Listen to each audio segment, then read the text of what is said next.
نحمده ونصلي ونسلم على رسوله الكريم أما بعد فأعوذ بالله من الشيطان الرجيم بسم الله الرحمن الرحيم وقالوا لولا يأتينا بآية من ربه أولم تأتهم بينة ما في الصحف الأولى ولو أنا أهلكناهم بعذاب من قبله لقالوا ربنا لولا أرسلت إلينا رسولا فنتبع آياتك من قبل أن نذل ونخزى قل كل متربص فتربصوا فستعلمون من أصحاب الصراط السوي ومن اهتدى صدق الله العظيم. گزشتہ آیات مبارکہ میں اللہ سبحانہ وتعالی نے سیدنا حضرت موسیٰ علیہ السلام کے واقعے کو قدر تفصیل سے بیان فرمایا کہ کس طریقے سے انہوں نے اپنی قوم کی آزادی کے لیے جدوجہد کی اور اس وقت کے طاغوت فرعون نے کس طرح ان سے مزاحمت کی. اس کے بعد نبی کریم صلی اللہ علیہ وسلم سے فرمایا گیا کہ آپ کی بھی یہی ذمہ داری ہے کہ آپ اپنے دور کے طاغوت یعنی ابو جہل اینڈ کمپنی سے اپنی قوم کی آزادی کی کوشش کر رہے ہیں، بلکہ پوری نوع انسانیت کی آزادی کے لیے اس وقت کی استبدادی طاغوتی قوتیں کیسر و کسریٰ جنہوں نے پوری دنیا کو یرغمال بنایا ہوا تھا، آپ صلی اللہ علیہ وسلم کی کاوش ان سے انسانیت کو آزاد کرانے کی تھی. اس حوالے سے قرآن مجید نے آپ صلی اللہ علیہ وسلم کو ابتدا میں جو تعلیم و تربیت دی ہے وہ دو باتوں کی. ایک تو یہ کہ انسان اپنے اندر صبر و استقامت پیدا کرے، اپنے نظریے اور فکر پر جمع رہے، اور دوسرا اللہ سے اپنا تعلق مضبوط کرے. اللہ سے تعلق کو مضبوط کرنے کے لیے جو بہترین نسخہ ہے، جو بہترین عمل ہے، وہ نماز کا ہے. اس لیے گزشتہ آیات میں اللہ نے 5 نمازوں کی حضور صلی اللہ علیہ وسلم کو تعلیم فرمائی. یہاں خطاب قرآن میں تو حضور سے ہوتا ہے، لیکن بواسطہ حضور ساری انسانیت کو یہ حکم دیا جا رہا ہے کہ نمازوں کا اہتمام اور پابندی یہی در حقیقت انسان کو لیڈر بناتی ہے. جتنا انسان کا تعلق اللہ سے مضبوط ہوتا چلا جاتا ہے، اتنی ہی اس میں صلاحیت دوسروں کی رہنمائی کی پیدا ہوتی چلی جاتی ہے، اتنی اس کے اخلاق اونچے ہوتے چلے جاتے ہیں، بشرطے کہ وہ نماز محض رسمی طور پر ادا نہ کرتا ہو، نماز کو اس کی معنویت اور اس کی حقیقت کے ساتھ پڑھے تو یقیناً یہ نماز انسان کے اندر اعلیٰ صلاحیت پیدا کرتی ہے، رہنمائی کی صلاحیت پیدا کرتی ہے. خود نبی کریم صلی اللہ علیہ وسلم سے فرمایا سورہ مزمل میں کہ آپ رات کو اٹھ کر اللہ کے حضور کھڑا ہوا کریں، کیونکہ آپ پر بہت بڑی ذمہ داری ڈالی جانے والی ہے. اس لیے آپ راتوں کو اٹھ کر اللہ کا قرآن نماز کی صورت میں پڑھا کریں.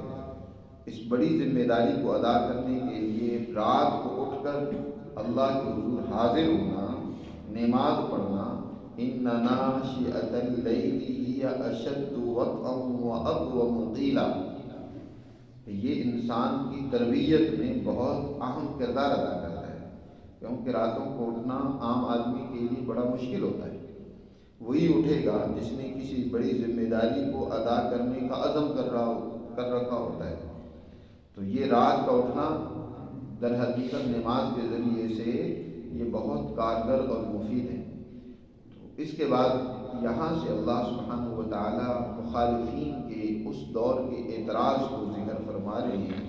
جب نبی کریم صلی اللہ علیہ وسلم کے سامنے طرح طرح کے اعتراضات و سوالات کیے جاتے تھے، ان میں سے ایک اعتراض یہ بھی کیا جاتا تھا کہ اچھا آپ ہمارے لیڈر اور رہنما ہیں، پیغمبر ہیں، رسول ہیں ہماری طرف، تو اس کی کوئی دلیل پیش کرو، کوئی انوکھا انہونا واقعہ دکھلاؤ. عام طور پر ہمیشہ سے لوگوں کا یہ خیال رہا ہے کہ جو رہنمائی کرنے والا ہوگا وہ ایک تو انسانوں سے ماوراء ہوگا. لیڈرشپ جو ہوتی ہے نا وہ ایسی کوئی ہونی چاہیے جس میں انسانی کوئی صفات نہ ہو بلکہ وہ کوئی فرشتہ ہو. جی اس کی دنیا کی کوئی ضروریات لوازمات تقاضے نہیں ہونے چاہیے. اور دوسرا یہ کہ اس کے پاس بہت کوئی غیر مرئی طاقت ہونی چاہیے. گویا خدائی اختیارات کا وہ مالک ہونا چاہیے. اس کے ہاتھوں پہ بڑے عجیب و غریب واقعات ظاہر ہوتے ہیں.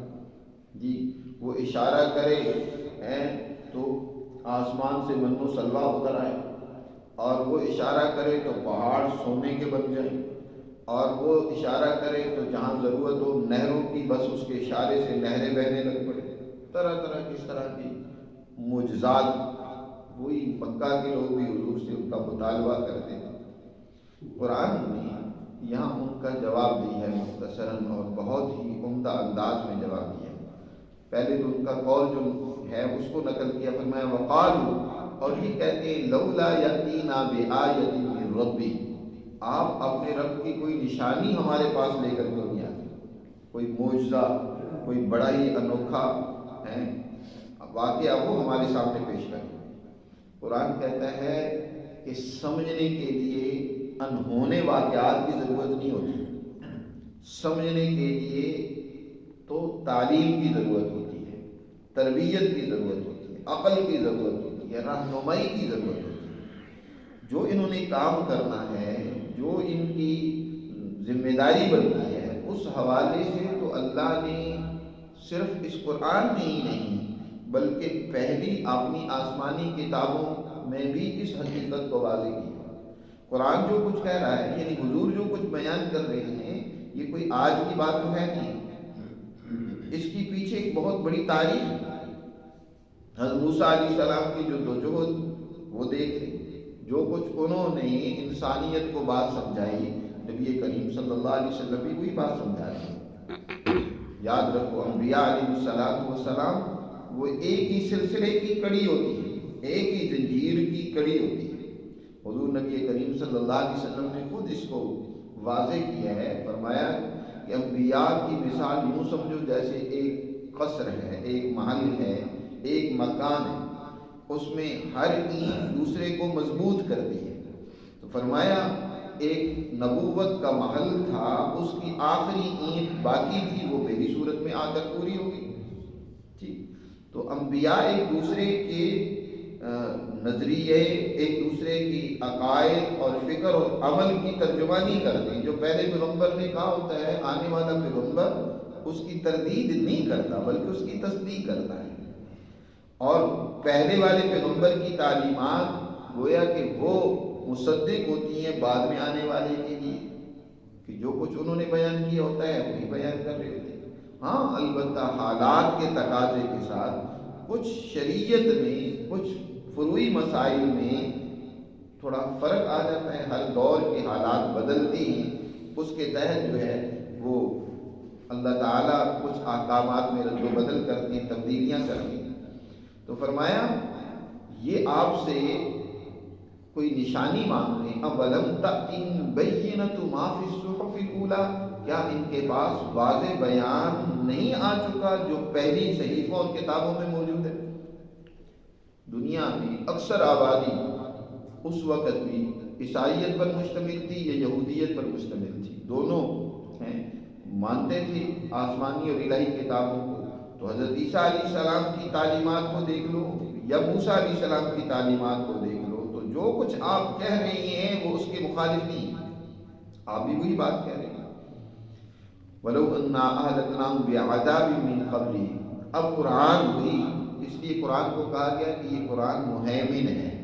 مہیمن کہتا ہے، کہا جاتا ہے محافظ کو. یہ پہلی تعلیمات کا محافظ ہے کہ جو کچھ پہلے کہا گیا ہے اس کی صحیح حفاظت قرآن نے کی. تورات میں کیا ہے، انجیل میں کیا ہے، زبور میں کیا ہے. آج ان کے ماننے والوں کے پاس وہ مصدقہ تعلیمات نہیں ہیں، لیکن مسلمان کے پاس آج مصدقہ تعلیمات قرآن کی صورت میں موجود ہے. قرآن جو کچھ کہہ رہا ہے وہی بات تورات میں تھی، انجیل میں تھی، زبور پہلی بات.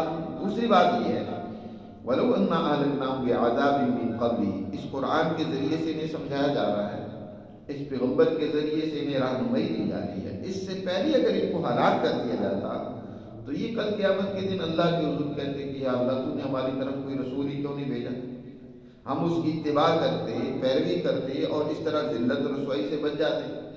اس لیے اللہ نے حجت پوری کرنے کے لیے اپنی کتاب بھی نازل کی اور اپنے پیغمبر کو بھی بھیجا. وَلَوْ أَنَّا أَهْلَكْنَاهُمْ بِعَذَابٍ مِّن قَبْلِهِ، اگر ہم ان کو ہلاک کرتے اس قرآن کو نازل کرنے سے پہلے کسی عذاب کے ذریعے سے، تو لقالوا، یقیناً یہ کہتے ربنا لولا ارسلت الینا رسولا، اے ہمارے پروردگار کیوں نہیں تو نے ہماری طرف کوئی رسول بھیج دیا، فنتبع آیاتک، ہم تیری آیات کی اتباع اور پیروی کرتے اس سے پہلے کہ ہم ذلیل و رسوا ہو جائیں، من قبل ان نذل و نخزى. تو پھر یہ کہتے ہیں اب جب تعلیمات آ چکی ہیں اب ان کی مخالفت کرتے، اب ان کی اتباع نہیں کرتے. اے پیغمبر فرما دیجئے کہ ہر ایک مستقبل کا انتظار کر رہا ہے کہ مستقبل میں کون کامیاب ہوتا ہے، ہر ایک گویا نتائج کا منتظر ہے.